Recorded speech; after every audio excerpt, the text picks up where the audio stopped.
ప్రభు మంగళవారం మీరు మమ్మల్ని సజీవులు ఎక్కడ ఉంచినందుకు వందనాలు. గత రాత్రి అంతా కాపాడి మా జీవం క్రీస్తున్నందుకు దేవుళ్ళు దాచినందుకు స్తోత్రం. నూతన దినానికి ఆకృత్యాన్ని ఇచ్చినందుకు స్తుతిస్తూ ఉన్నాం. మా ప్రభు మరి అతనులో రాజా కుటుంబంతో కలిసి మేము కూడా నిన్నటిని చూడటానికి ప్రకటించుకున్నాం. కుటుంబ ప్రార్థన నా ప్రభు నా దేవ నీ వాటి వెలుగులు మా విశ్వాస జీవితాలు నడిపించుకోవడానికి కావలసిన నీ కృప, నీ జ్ఞానం, నీ బుద్ధి మాకు అనుగ్రహించండి. కొంత సమయం మేము సన్నిధి గడపటకు సహాయం చేయండి. మీరు మహిమ పొందమని పాటల ద్వారా కూడా మీరు మహిమ పొందమని మా ఆత్మీయ జీవితాలకు అవసరమని సాగుతుందా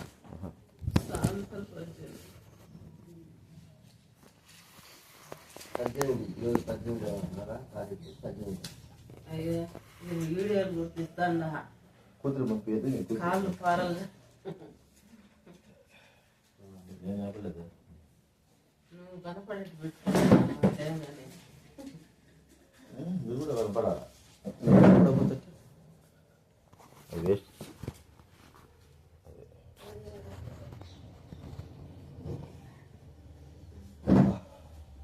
బాగా వస్తుంది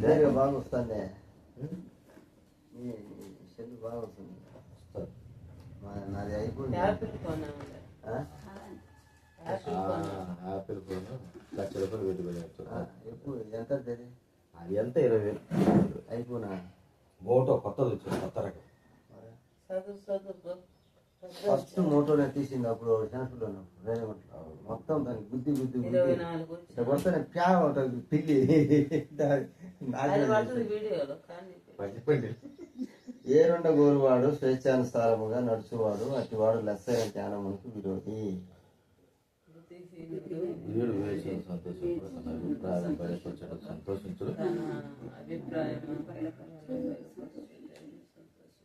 భక్తిహీనం రాగానే తిరస్కారం వచ్చును, అవమానం రాగానే నింద వచ్చును.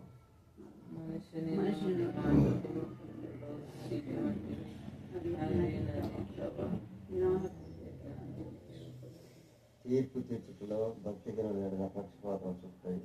నీతి న్యాయములకు నీతిమంతులకు న్యాయం తప్పించుతాయి క్రమము కాదు.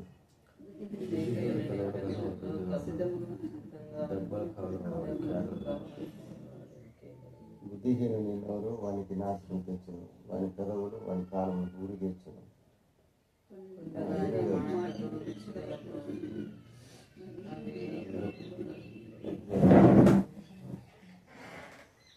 పనిలో జాగు చేయవాడు నష్టం వచ్చేవాడికి సోదరుడు. అదే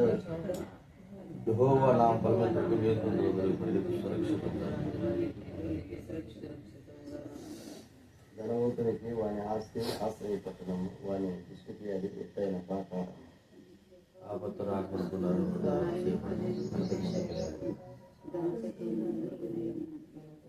ఘనతకు ముందు వినయ ముందును సంగతి వెనక ముందు పద్ధతులు ఇచ్చేవాడు తన మూఢతను బయలుపరిచి సిగ్గులందు.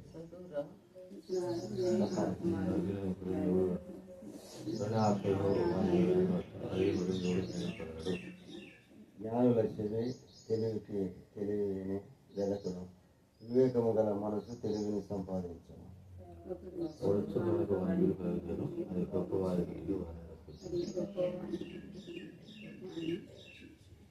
వ్యాజ్యమందు వాది పక్షము న్యాయముగా కనబడును, అయితే ఎదుటి వాడు వచ్చిన మీదట వాని సంగతి కేటకూడదు.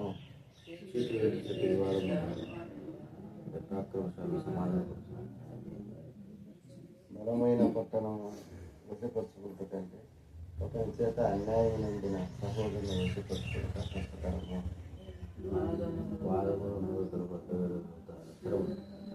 నోటి ఫలం చేత వారి కడుపు నిండు, ఒకరి నోటి ఫలం చేత వారి కడుపు నిండును, తన పెదవుల ఆదాయం చేత వాడు పుట్టుకొండును.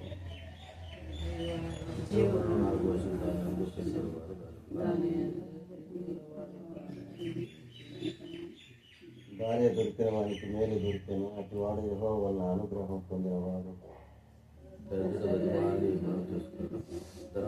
బుద్ధిగా ప్రవర్తించారు. బహుమంది చెలికాండ గల వాడు నష్టపడును, సహోదరుని కంటే ఎక్కువ భక్తిహీనుడు స్నేహితుడు కలడు. ఈ దాదాపు 24 విషయాలు ఉన్నాయి. అయితే ఈ 24 విషయాల్లో ఇప్పుడు ఈ అధ్యాయంలో మరి 2 రకాలైన వ్యక్తుల గురించి దేవుడు మాట్లాడుతున్నాడు.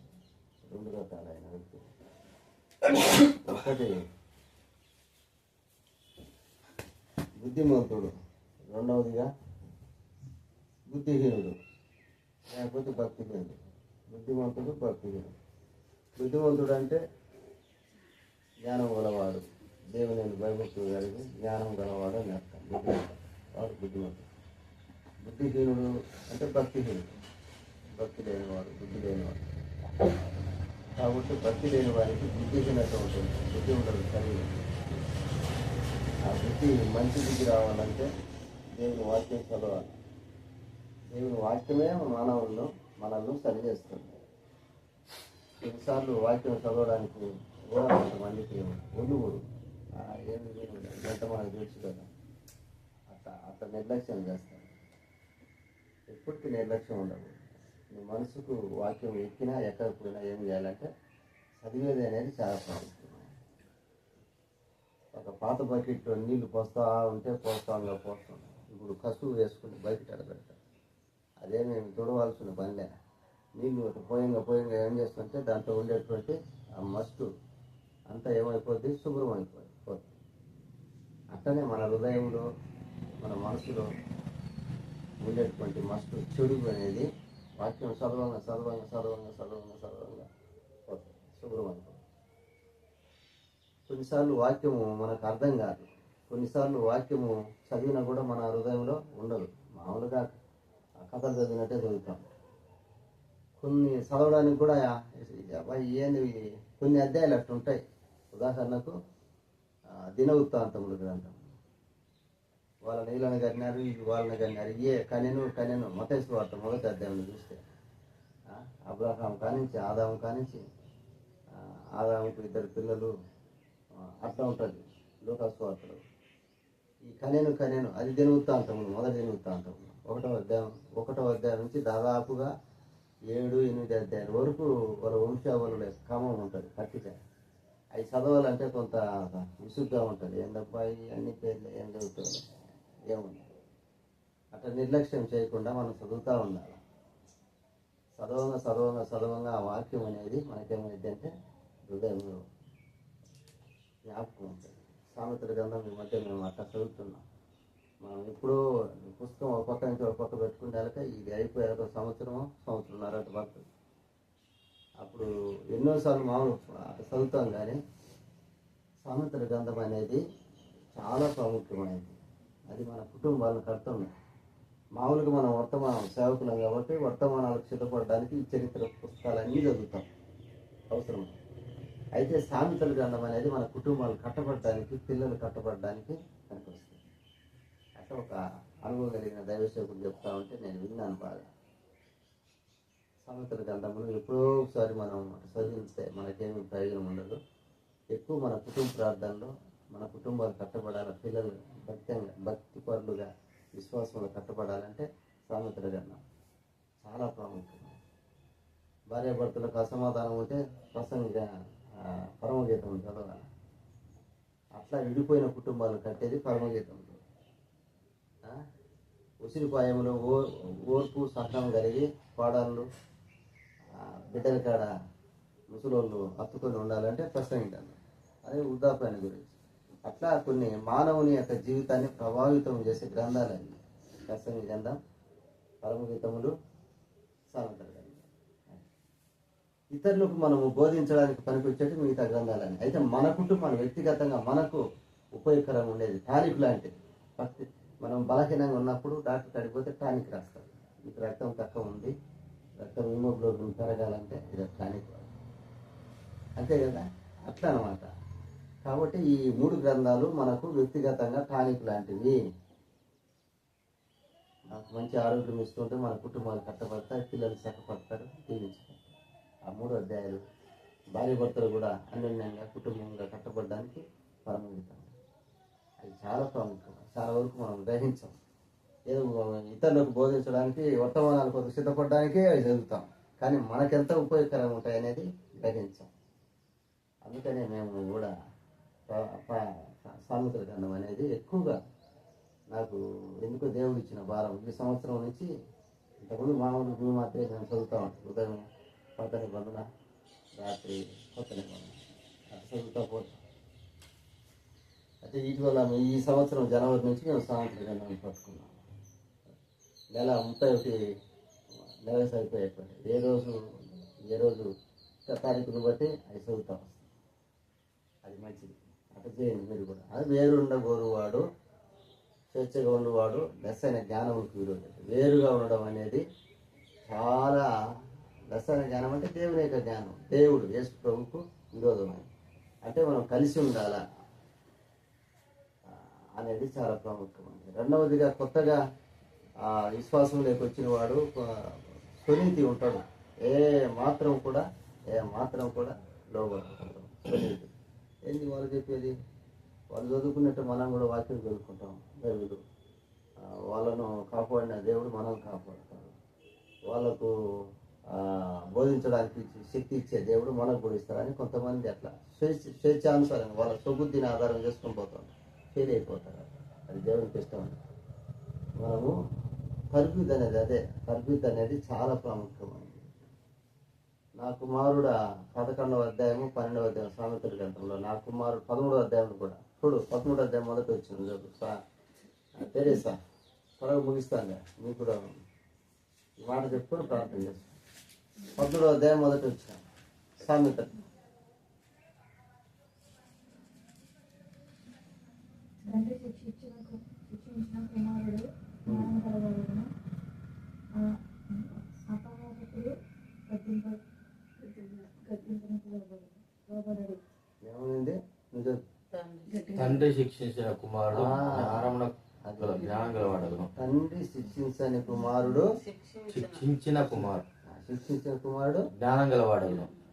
ఒకడు జ్ఞానవంతుడుగా ఉండాలంటే తండ్రి చేత శిక్షించబడాలి. శిక్షించబడాలంటే కట్టె తీసుకొని సాగొట్టడం కాదు. శిక్షణ అంటే తర్బీత్ అనమాట. తర్బీత్ పొందాలి. తర్బీత్ అనేది చాలా ప్రాముఖ్యం. ఎవరు వస్తుంటారమ్మా? తర్బీత్ తల్లిదండ్రులే మొట్టమొదట తర్బీత్ ఇచ్చేవాళ్ళు పిల్లలు. పెద్దవాళ్ళు అయినాక స్కూల్లో పోయినాక టీచర్లు తర్బీత్ ఇచ్చేవాళ్ళు. చదువు చెప్పడం అంటే తర్బీత్. మన జీవితాలు ప్రభావితం కావాలని. ఇంకా పెద్ద అయిన తర్వాత దేవుడే. ఇంకా ఏమి లెక్క చేయరు. ఆ వయసు ఎదిగినాక మా నాయన లెక్క చేయరు, ఉపాధ్యాయుని లెక్క చేయరు. అట్లా అప్పుడు మళ్ళీ దేవుడే కర్ర పట్టుకుంటాడు. ఇంకా మీకు వీళ్ళందరూ అయిపోయినారు, ఇక నేనే మిమ్మల్ని సరి చేసేది. అట్లా దేవుని యొక్క వాక్యం అనే కర్ర పట్టుకొని దేవుడు ఏం చేస్తుంటే మనకు బోధిస్తాడు. ప్రార్థన చేసి 10వ వచనంలో వచ్చేసేముంది? యెహోవా నామము బలమైన దుర్గము, నీతిమంతుడు అందులోనికి ప్రవేశించి సురక్షితము ఉంటుంది. 18వ అధ్యాయం మనం చదివిన పాఠంలో 10వ వచనము యెహోవా నామము బలమైన దుర్గము అంటే అన్నిటికీ మనల్ని కాపాడేది దేవుని యొక్క నామం. అది యొక్క బలమైన దుర్గం అంటే కాంపౌండ్ వాల్. ఈ ఇంటికి భద్రత అయింది కాంపౌండ్ వాల్. న్యాయం పర్వాలేదు, ఆ గేట్ అంత ఎత్తుంది, గోడ అంత ఎత్తుంది, గేట్ వేస్తాం. కాంపౌండ్ వాళ్ళు ఇంటికి ఎంత సేఫ్టీనో భద్రతో అంటే మనకు కూడా దేవుని నామం, యేసు ప్రభు యొక్క నామము మనకు కూడా అంత భద్రత. ఆ నామమును బట్టి దేవుడు మనం రక్షించినాడు, ఆ నామమును కాపాడుతున్నాడు, భద్రపరుస్తున్నాడు. అది ప్రార్థన చేస్తాం. ప్రియమైన మా పరలోకపు తండ్రి, పరిశుద్ధుడైన మా దేవ, మీ ప్రియ కుమారుడు రక్షించుకుని దేవ సేవకు పిలిచి ఇంతకాలము దాదాపు 15 ఏళ్ళు నుంచి వారిని సేవలో మీరు పిలిచి వాడుకుంటా ఉన్నారు. అందుకని మీ స్తోత్రాలు, మీకు వందనాలు చెల్లిస్తున్నాం. ముఖ్యంగా వారిని ప్రేమించి 2 సంతానాన్ని ఇచ్చినారు. తెరేసాను బట్టి మరి ఇదేం పేరుని బట్టి వందనాలు. దేవా, ఈ బిడ్డలను మీ సద్విద్యలో మీ కొరకు వాళ్ళని పెంచడానికి కావలసినటువంటి కృపను అనుగ్రహించమని ప్రార్థిస్తున్నాం. దేవా, మరి దేవునికి ప్రభా ఈ బిడ్డలను యెహోవా నాకు ఇచ్చినటువంటి పిల్లలు సియోను కొండ మీద సూచనలుగా ఇస్రాయల్ మధ్య మహత్కార్యములుగా మేము ఉన్నామని ఎలాగ దైవజనుడైనటువంటి ప్రవక్త యేషయా సాక్ష్యం ఇస్తున్నాడు తన పిల్లల కుటుంబాన్ని గురించి. అలాగా మరి ఉండటానికి సహాయం చేయండి. ఎన్నో కష్టాలు ఇబ్బందులు గుండా శ్రమల గుండా తీసుకొని పోతున్నారు. రాజా కూడా మరి గత సంవత్సరం నెలల క్రితము కాలు ఫ్రాక్చర్ అయి ఎంతో బాధపడుతూ వచ్చినారు తండ్రి. దేవో ఇంతింత కాదు, ఒక పక్క పేదరికము, ఆర్థిక ఇబ్బందులు, ఒక పక్క సంఘంలో మరి ఇబ్బందులు, మరి కష్టాలు, కన్నీరు మున్నీరు ఇవన్నీ కూడా ఆ శిలువను ఎత్తుకొని మిమ్మల్ని వెంబడించడానికి కృపనిచ్చినారు. అందుకని మీ స్తోత్రాలు. వారి అక్కర్లను కూడా మహిమగా తీసుకున్నారు, నడిపిస్తున్నారు. అందుకని వందనాలు. ఆశీర్వదించండి, బలపరచండి. ఇంకను మరి ఇక్కడ తీసుకొచ్చినావు, ఇక్కడ చిన్న సంఘం ఇచ్చినారు. సంఘస్థులు కూడా వాటి గలవారు దేవుని యొక్క వాక్యం చేత ఆత్మ చేత వాళ్ళు దర్శించబడి లోతైనటువంటి కార్యం వాళ్ళు జరిగించండి.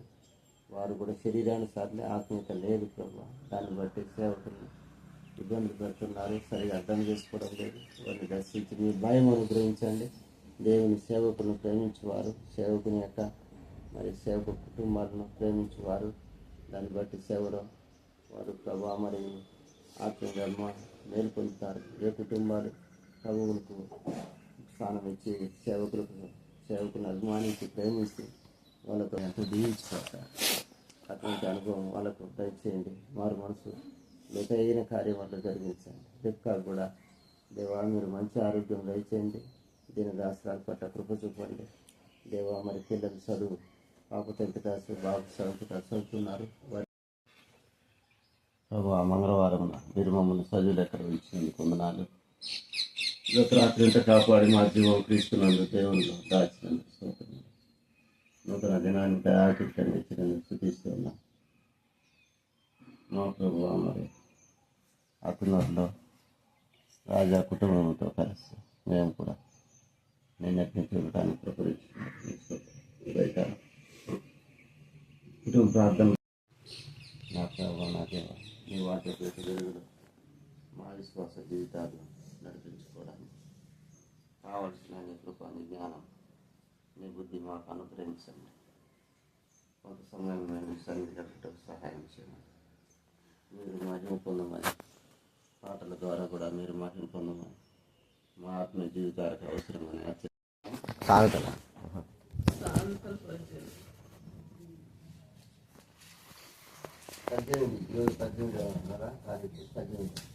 అయ్యో నేను వీడియోలు గుర్తిస్తాను. కూతురు పంపేది కాళ్ళు పారలు నేను ఆపలేదు. నువ్వు కనపడేట్టు పెట్టుకున్నాను. మీరు కూడా కనపడాలి. వేస్ట్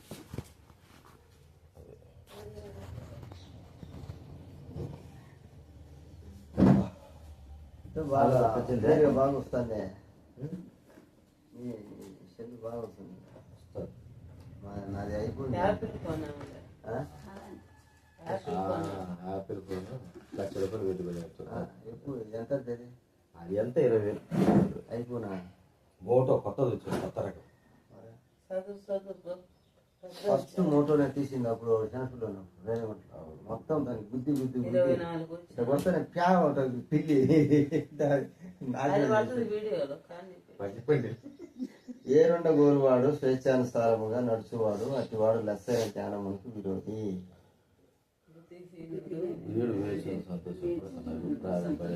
సంతోషించడు. భక్తిహీనం రాగానే తిరస్కారం వచ్చును, అవమానం రాగానే నింద వచ్చును.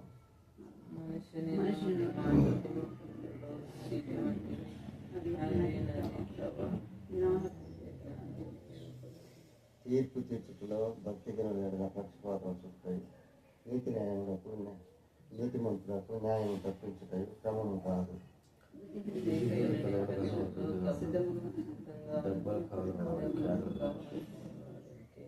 బుద్ధిహీనుని నోరు వానికి నాశనం తెచ్చును, వాని పెదవులు వాని కాలం ఊరి తెచ్చును.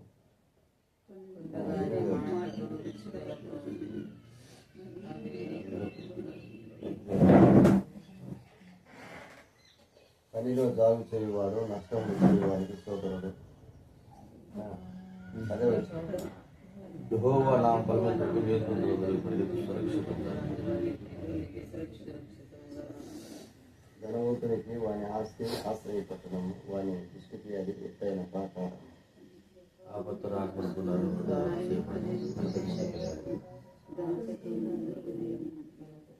ఘనతకు ముందు వినయముందును, సంగతి వినక ముందు పత్రుత్వం ఇచ్చేవాడు తన మూఢతను బయలుపరిచి సిగ్గులందు.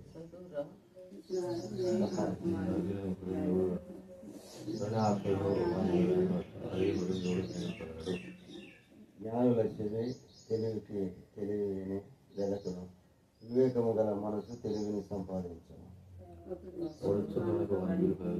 అది గొప్పవారికి వ్యాజ్యమందు వాది పక్షము న్యాయముగా కనబడును, అయితే ఎదుటి వాడు ఇచ్చిన మీదట వాని సంగతి కేటపడను.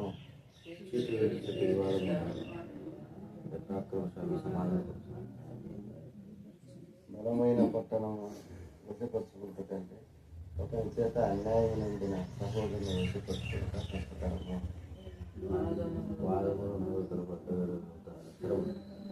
నోటి ఫలం చేత వారి కడుపు నిండు. ఒకరి నోటి ఫలం చేత వాని కడుపు నిండును, తన పెదవుల ఆదాయం చేత వాడు పుట్టుకొండును.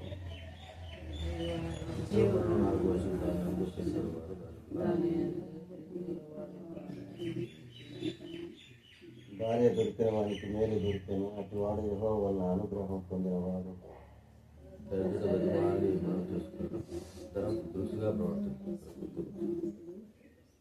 బహుమంది చెలికాండ గల వాడు నష్టపడును, సహోదరుని కంటే ఎక్కువ అత్తివీనుడు స్నేహితుడు కలడు. ఈ 24 వచనాలు ఉన్నాయి. అయితే ఈ 24 వచనాల్లో ఇప్పుడు ఈ అధ్యాయంలో మరి 2 రకాలైన వ్యక్తుల గురించి దేవుడు మాట్లాడుతున్నాడు. 2 రకాలైన వ్యక్తులు. ఒకటి బుద్ధిమంతుడు, రెండవదిగా బుద్ధిహీనుడు, లేకపోతే భక్తిహీనుడు. బుద్ధిమంతుడు, భక్తిహీనుడు. బుద్ధిమంతుడు అంటే జ్ఞానం గలవాడు, దేవుని భయభక్తులు కలిగి జ్ఞానం గలవాడు అని అర్థం. బుద్ధిమంతుడు వాడు బుద్ధిమంతుడు. బుద్ధిహీనుడు అంటే భక్తిహీనుడు, భక్తి లేనివాడు, బుద్ధి లేనివాడు. కాబట్టి భక్తి లేని వారికి బుద్ధిహీనత ఉంటుంది, బుద్ధి ఉండదు శరీరం. ఆ బుద్ధి మంచి బుద్ధి రావాలంటే దేవుని వాక్యం చదవాలి. దేవుని వాక్యమే మనల్ని సరి చేస్తుంది. కొన్నిసార్లు వాక్యం చదవడానికి కూడా కొంతమందికి ఒలుగురు, ఏమి గంట మనకు తెలుసు కదా, అట్లా నిర్లక్ష్యం చేస్తారు. ఎప్పటికీ నిర్లక్ష్యం ఉండదు. నీ మనసుకు వాక్యం ఎక్కినా ఎక్కకపోయినా ఏం చేయాలంటే చదివేది అనేది చాలా ప్రాముఖ్యం. ఒక పాత బకెట్లో నీళ్లు పోస్తా ఉంటే పోస్తాంగా పోస్తాం. ఇప్పుడు కసువు వేసుకుని బకెట్ అడబెడతాం. అదేమి తుడవాల్సిన పనిలే. నీళ్ళు పోయంగా ఏం చేస్తుంటే దాంట్లో ఉండేటువంటి ఆ మస్టు అంతా ఏమైపోద్ది, శుభ్రం అయిపోతుంది. అట్లనే మన హృదయంలో, మన మనసులో ఉండేటువంటి మస్టు, చెడు అనేది వాక్యం చదవంగా పోతుంది, శుభ్రం అయిపోతుంది.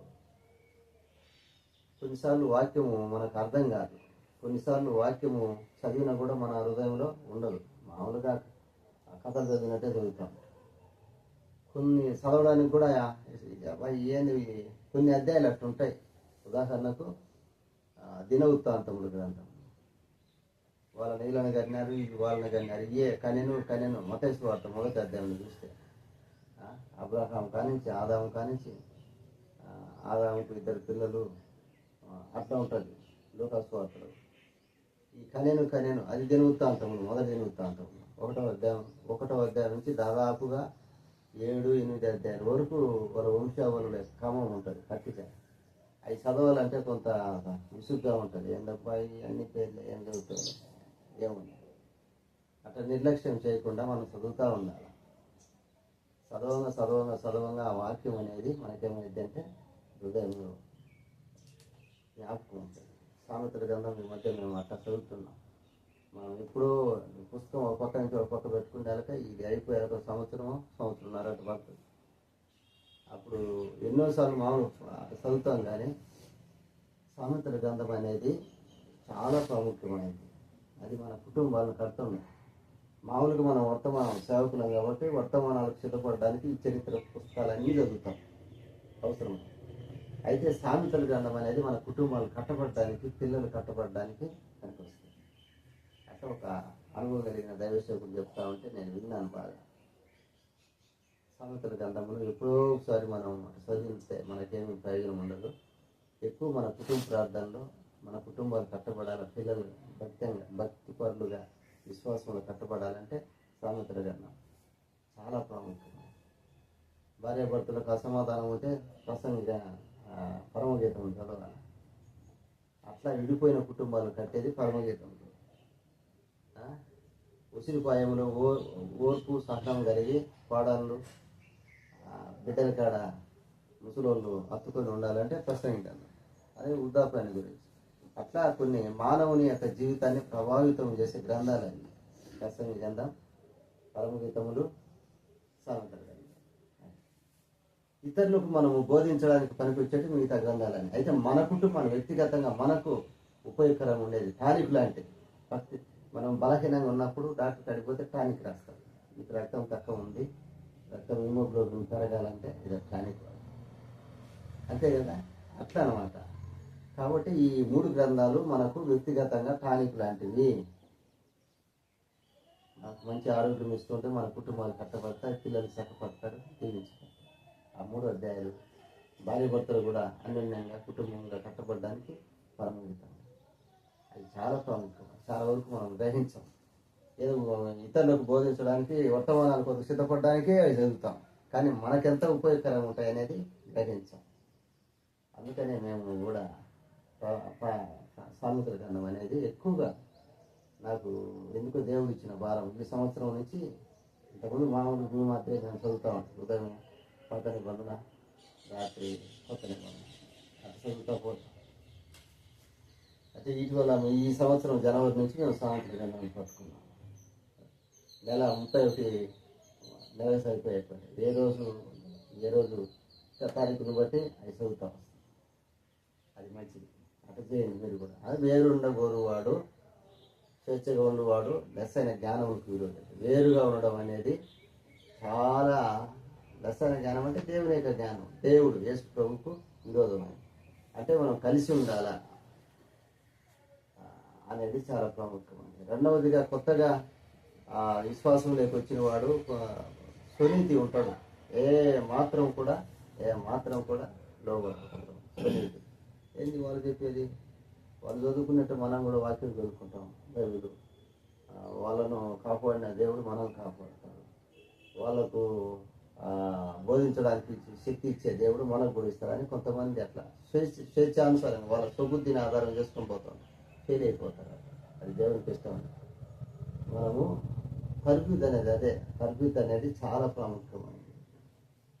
నా కుమారుడు 11వ అధ్యాయము 12వ అధ్యాయం సామెతల గ్రంథంలో నా కుమారుడు 13వ అధ్యాయం కూడా చూడు. 13వ అధ్యాయం మొదటి వచ్చింది. తెరేసా త్వరగా ముగిస్తాను. మీకు కూడా ఈ మాట చెప్పుకొని ప్రార్థన చేస్తాను. 13వ అధ్యాయం మొదటి వచ్చిన సామెత.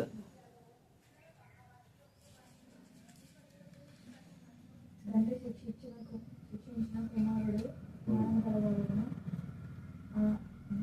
అపహాసకుడు గద్దింపబడడు. ఏమైంది?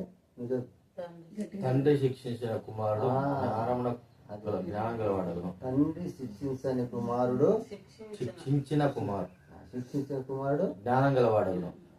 ఒకడు జ్ఞానవంతుడుగా ఉండాలంటే తండ్రి చేత శిక్షించబడాలంటే కట్టె తీసుకొని సాగొట్టడం కాదు. శిక్షణ అంటే తర్బీద్ అనమాట. తర్బీద్ పొందాలి. తర్బీద్ అనేది చాలా ప్రాముఖ్యం. ఎవరు వస్తుంటారమ్మా? తర్బీద్ తల్లిదండ్రులే మొట్టమొదట తర్బీద్ ఇచ్చేవాళ్ళు పిల్లలు. పెద్దవాళ్ళు అయినాక స్కూల్లో పోయినాక టీచర్లు తర్బీద్ ఇచ్చేవాళ్ళు. చదువు చెప్పడం అంటే తర్బీద్ మన జీవితాలు ప్రభావితం కావడానికి. ఇంకా పెద్ద అయిన తర్వాత దేవుడే. ఇంకా ఏమి లెక్క చేయరు. ఆ వయసు ఎదిగినాక మా నాయన లెక్క చేయరు, ఉపాధ్యాయుని లెక్క చేయరు. అట్లా అప్పుడు మళ్ళీ దేవుడే కర్ర పట్టుకుంటాడు. ఒరే ఇంకా మీకు వీళ్ళందరూ అయిపోయినారు, ఇక నేనే మిమ్మల్ని సరి చేసేది. అట్లా దేవుని యొక్క వాక్యం అనే కర్ర పట్టుకొని దేవుడు ఏం చేస్తాడంటే మనకు బోధిస్తాడు. అదే వచ్చినప్పుడు వచ్చేసేముంది, యెహోవా నామము బలమైన దుర్గము, నీతిమంతుడు అందులోనికి ప్రవేశించి సురక్షితము ఉంటాడు. 18వ అధ్యాయం మనం చదివిన పాఠంలో 10వ వచనము, యెహోవా నామము బలమైన దుర్గము అంటే అన్నిటికీ మనల్ని కాపాడేది దేవుని యొక్క నామం. అది యొక్క బలమైన దుర్గం అంటే కాంపౌండ్ వాల్. ఈ ఇంటికి భద్రత అయింది కాంపౌండ్ వాల్. న్యాయం పర్వాలేదు, ఆ గేట్ అంత ఎత్తుంది, గోడ అంత ఎత్తుంది, గేట్ వేస్తాం. కాంపౌండ్ వాళ్ళు ఇంటికి ఎంత సేఫ్టీనో భద్రతో అంటే మనకు కూడా దేవుని నామం, యేసు ప్రభు యొక్క నామము మనకు కూడా అంత భద్రత. ఆ నామమును బట్టి దేవుడు మనం రక్షించినాడు, ఆ నామమును కాపాడుతున్నాడు, భద్రపరుస్తున్నాడు. అది ప్రార్థన చేస్తాం. ప్రియమైన మా పరలోకపు తండ్రి, పరిశుద్ధుడైన మా దేవ, మీ ప్రియ కుమారుడు రక్షించుకుని దేవా సేవకు పిలిచి ఇంతకాలము దాదాపు 15 ఏళ్ళు నుంచి వారిని సేవలో మీరు పిలిచి వాడుకుంటా ఉన్నారు. అందుకని మీ స్తోత్రాలు, మీకు వందనాలు చెల్లిస్తున్నాం. ముఖ్యంగా వారిని ప్రేమించి 2 సంతానాన్ని ఇచ్చినారు. తెరేసాను బట్టి మరి ఇదేం పేరుని బట్టి వందనాలు. దేవా ఈ బిడ్డలను మీ సద్విద్యలో మీ కొరకు వాళ్ళని పెంచడానికి కావలసినటువంటి కృపను గురించి మనం ప్రార్థిస్తున్నాం. దేవా మరి దేవునికి ప్రభా ఈ బిడ్డలను యెహోవా నాకు ఇచ్చినటువంటి పిల్లలు సియోను కొండ మీద సూచనలుగా ఇశ్రాయేలు మధ్య మహత్కార్యములుగా మేము ఉన్నామని ఎలాగా దైవజనుడైనటువంటి ప్రవక్త యెషయా సాక్ష్యం ఇస్తున్నారు తన పిల్లల కుటుంబాన్ని గురించి. అలాగా మరి ఉండటానికి సహాయం చేయండి. ఎన్నో కష్టాలు, ఇబ్బందులు గుండా, శ్రమల గుండా తీసుకొని పోతున్నారు. రాజా కూడా మరి గత సంవత్సరం నెలల క్రితము కాలు ఫ్రాక్చర్ అయి ఎంతో బాధపడుతూ వచ్చినారు తండ్రి. దేవో ఇంత కాదు, ఒక పక్క పేదరికము, ఆర్థిక ఇబ్బందులు, ఒక పక్క సంఘంలో మరి ఇబ్బందులు, మరి కష్టాలు, కన్నీరు మున్నీరు, ఇవన్నీ కూడా ఆ శిలువను ఎత్తుకొని మిమ్మల్ని వెంబడించడానికి కృపనిచ్చినారు. అందుకని మీ స్తోత్రాలు. వారి అక్కర్లని కూడా మీ మహిమలో తీసుకున్నారు, నడిపిస్తున్నారు. అందుకని వందనాలు. ఆశీర్వదించండి, బలపరచండి. ఇంకను మరి ఇక్కడ తీసుకొచ్చినావు, ఇక్కడ చిన్న సంఘం ఇచ్చినారు. సంఘస్థులు కూడా వాటి గలవారు దేవుని యొక్క వాక్యం చేత, ఆత్మ చేత వాళ్ళు దర్శించబడి లోతైనటువంటి కార్యం వాళ్ళు జరిగించండి. వారు కూడా శరీరానుసారి ఆత్మీయత లేదు ప్రభు. దాన్ని బట్టి సేవకులు ఇబ్బందులు పెడుతున్నారు, సరిగా అర్థం చేసుకోవడం లేదు. వారిని దర్శించి మీ భయం అనుగ్రహించండి. దేవుని సేవకులను ప్రేమించేవారు, సేవకుని యొక్క మరి సేవక కుటుంబాలను ప్రేమించేవారు, దాన్ని బట్టి సేవలో వారు ప్రభా మరి ఆత్మధర్మ మేలు పొందుతారు. ఏ కుటుంబాలు ప్రభువులకు స్థానం ఇచ్చి సేవకులను అభిమానించి ప్రేమించి వాళ్ళతో ఎంతో దీవించుకుంటారు. అటువంటి అనుభవం వాళ్ళకు దయచేయండి. మారు మనసు లోతైన కార్యం వల్ల జరిగించండి. రిబ్కా కూడా దేవా మీరు మంచి ఆరోగ్యం దయచేయండి. దీని దాసరాల పట్ల కృప చూపండి. దేవా మరి పిల్లలు చదువు, పాప 10th క్లాసు, బాబు 7th క్లాస్ చదువుతున్నారు.